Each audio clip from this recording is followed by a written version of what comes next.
বেনাপোল স্থলবন্দর দিয়ে ভারত থেকে কাঁচামরিচ আমদানি হওয়া কমতে শুরু করেছে দাম। স্বস্তি ফিরেছে ভোক্তাদের মধ্যে। সকাল থেকে স্থানীয় বাজারে মরিচের দাম কমে অর্ধেকে নেমেছে। প্রতি কেজি মরিচ 180 টাকা থেকে 200 টাকার বিক্রি হচ্ছে। স্থানীয় ব্যবসায়ীরা জানান, সরবরাহ কমার অজুহাতে কয়েকদিন আগেও নাভারন, শার্শা সহ বিভিন্ন বাজারে মরিচের দাম ছিল 250 থেকে 300 টাকা কেজি। কাঁচামরিচের দাম কমায় খুশি ক্রেতারা। আমদানি আরও বাড়লে দাম আরও নিয়ন্ত্রণে আসবে বলে জানান আমদানিকারকরা।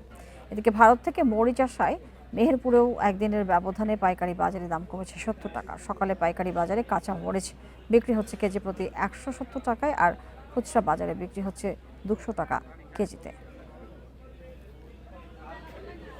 আমাদের 2 দিন আগে 350-300, আজকে ভারত থেকে কাঁচা মাল ঢোকার কারণে আজকের বাজার 200 টাকা 180 টাকা বাজার কাছে কেনা হচ্ছে।